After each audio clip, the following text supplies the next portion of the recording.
So the sun, I think that's what it's called, that big yellow thing up in the sky, has actually decided to rear its happy head. So what I do very quickly now in between the showers is try and go through my sort of swim selection, why I'm down here, and where my rods are and why they are where they are. So very, very quickly, right hand rod, and I don't know if you can see there, so I'm just down obviously here. This is 10-15 yards away. It's a lovely little bay. Used to be quite snaggy in there, so it's a sort of holding point. I know a lot of big fish have come from that area as well in the past, sort of from my research. So what I've actually done is fish slightly differently. So you've got this sort of clear patch between the bush and the tree sort of section here. Off rod length and a half. That's where you can see the actual shots now, which will show that I filmed on the GoPro earlier, casting up to a spot, walked around and actually just fed the underwater camera into the water so you can actually see the rigs. Very, very clear, as you can see on camera. In fact, incredibly clear. Looking back on the footage that you're now looking at, you can actually see things like the lead clip, etc. And so that's just fish, very simply stacked up, pop up corn, the evolution corn. Really, really, really visible. So you're looking at about sort of 2-3 foot of water. So I mean the visibility is ridiculously clear because of, as I say, you now see it, the sun is out.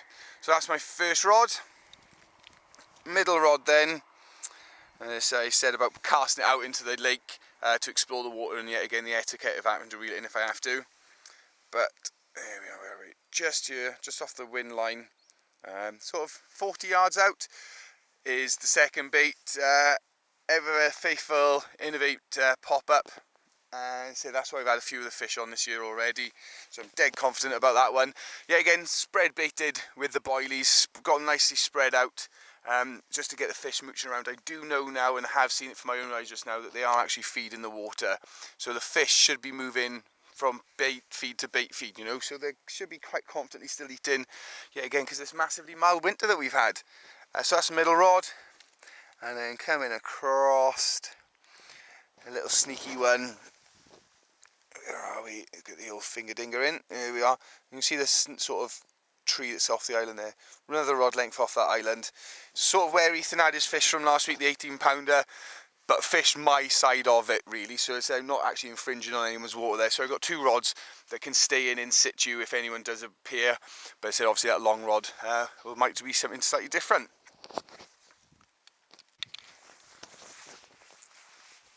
So I say that's all the rods out.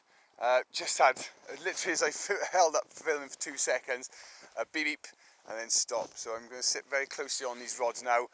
But I said the day is looking really, really nice. Might have to flick out a zig later. I said I'm only fishing in sort of, I said in the deepest parts, sort of 5-6 foot of water.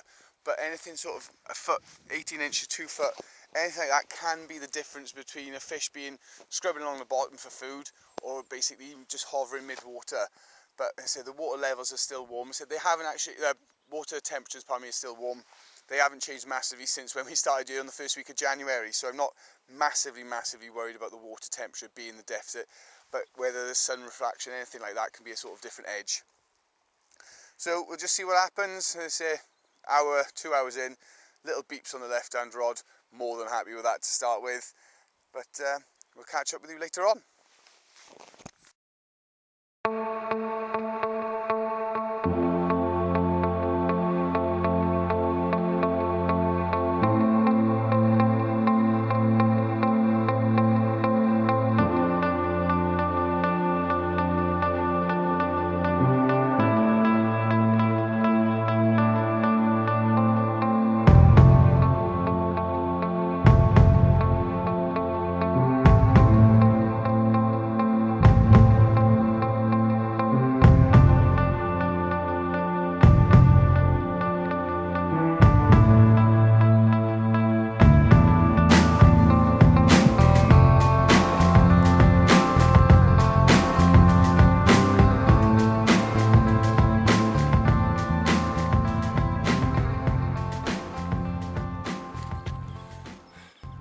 Well, good morning. After what can only be described as a tortuous night of wind and rain, ripping the panels off my bivvy and just sheeting the rain through, so it's like a shower at 4 o'clock this morning.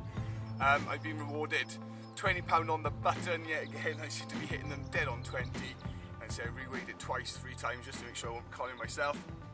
Beautiful collar in it, caught on, and Anthony James Cuddles me, look at this going, you idiot again. Braided pop-up rig, but this time with the evolution of 3 bits of corn that you saw in the underwater filming. Off a different spot, but it's going to be sitting exactly the same way. So let's get her out. Fought like an absolute animal. I've never known. I said, to be honest, under the rod tips, I was panicking, and I said I knew it was reasonably better than the other ones, but until I saw it, I was like, flipping it, that's a lot of fight to that fish. But give her a second now.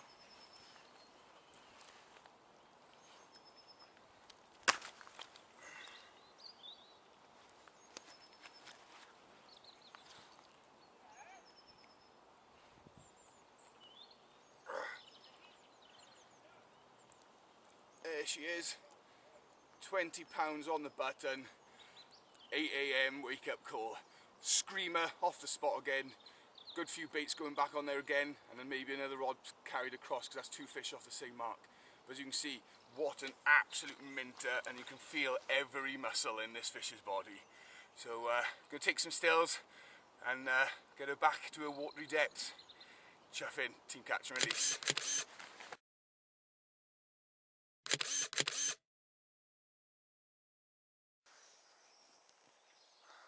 Well, as I said, 2 fish, 24 hours yet again, dead chuffed. And a 20, really crazy angry common. You know, said like playing on the clutch, really classic. Sun was just breaking over the top of the hill. I mean, Welsh carping is phenomenal when it's happening like this. As I said, still holding out for one of the big ones. Got another hour and a half, 2 hours before I have to pack up and go pick up the little one, which is great. You know, I'm fitting in my fishing around family life, around work, and I mean, I'm seeing a lot more of everyone, and still getting to spend the night on the bank. Dead chuffed out. Everything's sort of clicking this year already. As I said, first fish last night in the dark. I said pictures were pretty pants, head torch on, pretty old school. But I say you just lose yourself sometimes. You know, you get carried away with it, and why the hell not with fishing? The second I stopped enjoying it would be the second I sold everything. And on the second fish, got the GoPro all set up, ready to do a release shot, released it, filmed it, waddled around really nicely. I forgot to press record yet again. I mean, we get caught up. As I say, I'm learning it very slowly, and as the blogs progress now in the new year and through into spring, I said hopefully I'll get a lot better on those pieces of technology. But going to the rig, you've seen it before, bring it nice and close. You saw it in the margin. You could see how visible it was, even though how visible that lead clip was. So I mean, it just shows that they're going straight for something they can see visual. Cocked, locked, and I say it was crapping KK over the mat as well. So I mean, the brands that I'm using for bait, as I say, are coming together really nicely. The fish are troughing it. It's a good food source. Not to say if there hadn't been a pop-up I wouldn't have picked anything else up, but you know, first fish to the corn for me, and just absolutely over the blooming moon with it. I say the sun's out now, drying out the bivvy, because it was a tortuous night. But no, I say rods flick back out. I've gone back to the Bananarama now just to swap it back up and forth. So I mean, happy days, dead chuffed. The other 2 rods remain dormant. I wouldn't move them across because of the way that the sort of angle I'm fishing at. If I were to put more rods in there, I'd just be causing sort of more trouble for myself really with lines if anything happens. So, you know, who knows? It could be a lump in the next one, or that could be it. But yeah, dead chuffed with everything that's happening at the moment, and you know, a week after our birthday, happy days. So if not, this will be the last excerpt, but if not, I'll catch you with another fish. Happy days, team catch and release. Well, as they say, it ain't all over till the fat lady sings. Recast the rod to a slightly different spot along the bay half an hour ago, and off it goes. 18 pound, really pretty mirror. Dead chuffed. White cream crunch pop up. Over yet again some more crumbed up pop up because it's just in the crumbed up boilies, probably because it's steamies, because it's just in the margin. Cream crunch steamies, they're crapping out all over the mat. So we've established this now as a food source in the lake. So hopefully our luck will continue. Get some stills. Hopefully this time maybe get some GoPro return shots if I use the camera properly. But as you can see, an absolute beauty. Yet again, because I was locked up, just gave 2 beeps and off she peels. Dead chuffed, happy days. On the bank, 3, moves it up. Dead chuffed. Team catch and release.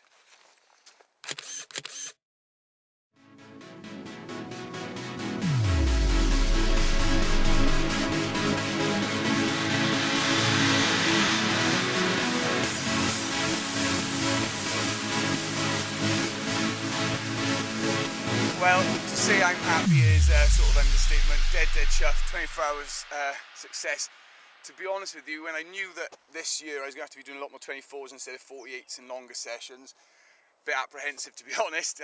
Not my strong suit. I normally like to build up an area, but yeah, I said both the last 2 fish have actually been crapping out cream crunch or a nutty smelling bait, so I can only assume it's a cream crunch because I've been piling it in. Which goes to prove, results are rewarded if you're willing to put the bait. The man who spares a boilie is a man who loses a fish, in my opinion. They're on the munch. This weather, as we well know, hasn't turned them off at all. Dead keen for a bit of munch. All different baits, but on pop-up rigs. So I'm really believing this. I've done some filming in the margins, and it's, like I say, where the lilies have died off, the roots are sort of as thick as your arm and as thick as your leg in some spots. So just fishing for the little clear bits just off these snaggy areas where the fish feel safe. Locked up, and I say that one just was beep, rod tip flicked, just picked up and walked back out with a snout, dead happy. This possibly could be the last time. Say got 25 minutes, half an hour, rods are all back out again, more bait gone in again, even though I move for another half an hour, because if they're in the area, they're going to be wanting that feed. So yeah, another happy 24-hour blog from Tails, dead keen. So hopefully get back out next week as well. Ethan's down for a long stint next week, so I'm expecting lots of fish and lots of filming from him. So happy days, catch you all later.